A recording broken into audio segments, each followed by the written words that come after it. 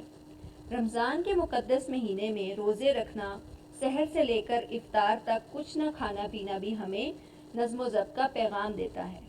حج کا فریضہ بھی خاص ایام میں انجام پاتا ہے۔ مختلف ممالک سے تعلق رکھنے والے لاکھوں مسلمانوں کا ایک ہی لباس میں ہونا ہمیں نظم و ضبط کا احساس دلاتا ہے۔ نبی کریم صلی اللہ علیہ وآلہ وسلم نظم و ضبط کو بہت اہمیت دیتے تھے۔ آپ صلی اللہ علیہ وآلہ وسلم جب نماز کے لیے کھڑے ہوتے تو سب سے پہلے صفیں سیدھی کرواتے۔ آپ صلی اللہ علیہ وسلم فرماتے، صفیں سیدھی کرو، صفیں ٹیڑھی مت بناؤ ورنہ اللہ تعالیٰ تمہارے دلوں کو ٹیڑھا کر دے گا۔ وہ طالب علم جس کی زندگی میں نظم و ضبط کی کار فرمائی ہوگی وہ ہر روز ایک خاص ترتیب سے سارے کام کرے گا۔ اس کے صبح جاگنے، نماز پڑھنے، ورزش کرنے، ناشتہ کرنے، اسکول جانے، واپس آنے، آرام کرنے، کھیلنے اور کام کرنے کے اوقات مقرر ہوں گے۔ نظم و ضبط کی وجہ سے اسے امتحان میں کوئی پریشانی نہیں ہوگی۔ اس کے برعکس ایک ایسا طالب علم جس کی زندگی میں نظم و ضبط نام کی کوئی شے نہ ہو، جس کے جاگنے، پڑھنے، کھیلنے، گھر کا کام کرنے اور ٹی وی دیکھنے کے اوقات مقرر نہ ہوں، امتحان کے وقت سخت پریشان ہو جاتا ہے۔ صفحہ نمبر 19 کی پڑھائی ہم نے کر لی۔ اس صفحے کے اندر ہمیں نظام کائنات کے نظم و ضبط، پرندے، جانور اور حشرات الارض کے نظم و ضبط اور اسلام کے نظم و ضبط، حضور صلی اللہ علیہ وسلم کی حدیث اور ایک طالب علم کے نظم و ضبط کے بارے میں بتایا گیا ہے۔ میں آپ سے سوالات پوچھتی ہوں جن کے جواب آپ نے ڈھونڈنے ہیں۔ نظام کائنات کی کون کون سی چیزیں ہمیں نظم و ضبط سکھاتی ہیں؟ ہمارا دین اسلام ہمیں کس طرح نظم و ضبط کی تعلیم دیتا ہے؟ اور ایک طالب علم بہتر منصوبہ بندی سے اپنے شب و روز کس طرح سنوار سکتا ہے؟ اب ہم صفحہ نمبر 20 پر آ جاتے ہیں اور خاص الفاظ کے معنی جان لیتے ہیں۔ پہلا لفظ ہے ترجیح۔ ترجیح مطلب برتری دینا یا فوقیت دینا۔ عملداری، حکومت کرنا۔ سرخرو، کامیاب۔ پاسداری، لحاظ کرنا۔ دھکم پیر، دھکے پہ دھکا لگنا۔ گامزن، چلنا یا رواں دواں ہونا۔ اب ہم اس صفحے کی بلند خوانی کریں گے، آپ دھیان سے سنیے۔ یہاں ہم کھیل کے میدان کی مثال بھی پیش کر سکتے ہیں۔ وہ ٹیم جو بہتر نظم و ضبط کا مظاہرہ کرتی ہے، جس کے کھلاڑی ٹیم کے مفاد کو اپنے ذاتی مفاد پر ترجیح دیتے ہیں، وہ ہمیشہ کامیاب اور سرخرو رہتی ہے۔ اس کے برعکس نظم و ضبط سے محروم ٹیم کے مقدر میں شکست لکھ دی جاتی ہے۔ بدقسمتی سے ہمارے ہاں بعض اوقات بد نظمی کے مناظر دیکھنے کو ملتے ہیں۔ ایسا کرنے والے اپنے لیے بھی مشکلات پیدا کرتے ہیں اور دوسروں کو بھی مصیبت میں ڈال دیتے ہیں۔ مثال کے طور پر لوگ بس سٹاپ یا ریلوے اسٹیشن پر کھڑے بس یا گاڑی کا انتظار کر رہے ہوتے ہیں۔ جو ہی بس یا ریل گاڑی آتی ہے، ہر کوئی اس میں داخل ہونے کی کوشش کرتا ہے۔ ہر کوئی گاڑی میں سب سے پہلے سوار ہونا چاہتا ہے۔ بحث و تکرار ہوتی ہے، دھکم پیر ہوتی ہے۔ اگر یہ لوگ آپس میں الجھنے کی بجائے نظم و ضبط سے کام لے کر قطار بنا لیتے تو کتنی آسانی ہوتی۔ دنیا کے عظیم لوگوں کی زندگی کا جائزہ لیں تو ہمیں معلوم ہوگا کہ ان عظیم ہستیوں نے نظم و ضبط کو سختی سے اپنائے رکھا۔ نظم و ضبط کی پابندی کے باعث انہیں کامیابیاں ملیں۔ ہمارے عظیم قائد محمد علی جناح کی زندگی نظم و ترتیب کی بہترین مثال ہے۔ آپ نے اپنے ایک فرمان میں اتحاد اور ایمان کے ساتھ جس تیسری بات پر زور دیا وہ یہی نظم و ضبط ہے۔ ہمیں قائد اعظم کے اس فرمان پر دل و جان سے عمل کرنا چاہیے کہ اگر ہم اتحاد، ایمان اور نظم و ضبط کو اپنا رہنما بنا لیں تو آج بھی ہم اپنا کھویا ہوا وقار اور عزت پا سکتے ہیں۔ یاد رکھیے، اگر ہم خود کو کامیاب انسان دیکھنا چاہتے ہیں اور اپنے پیارے وطن پاکستان کو ترقی کے راستے پر گامزن دیکھنے کی خواہش رکھتے ہیں تو ہمیں ہر حال میں قانون کی عملداری یقینی بنانا ہوگی۔ ہمیں قانون کی پاسداری کرنی ہوگی۔ ہمیں زندگی کے ہر مرحلے میں نظم و ضبط کا ثبوت دینا ہوگا۔ اس صفحے کی بلند خوانی میں ہم نے یہ جانا کہ کھیل میں نظم و ضبط کا مظاہرہ کیسے کیا جا سکتا ہے، اور نظم و ضبط پر عمل نہ کرنے سے ہمیں کیا کیا نقصان ہوتے ہیں، اور دنیا کے عظیم لوگوں کی زندگی میں نظم و ضبط کے کردار کے بارے میں جانا، اور کامیاب انسان بننے کا راز جانا۔ اب میں آپ سے سوالات پوچھتی ہوں۔ کھیل کے میدان میں کیسے نظم و ضبط کا مظاہرہ کیا جا سکتا ہے؟ کتار بنانے کا کیا فائدہ ہوتا ہے؟ دنیا کے عظیم لوگوں کی کامیابی کا کیا راز ہے؟ قانون کی عملداری سے کیا مراد ہے؟ ہمیں کامیاب انسان بننے کے لیے کیا کرنا چاہیے؟ امید ہے کہ آپ کو نظم و ضبط کا مفہوم، اس کے فائدے اور نقصانات، اور ہماری زندگی میں اس کی اہمیت، مختلف شعبوں میں اس کی اہمیت، نظام کائنات میں اس کی اہمیت، عبادات میں اس کی اہمیت کے بارے میں بہت اچھی طرح سے اندازہ ہو گیا ہوگا۔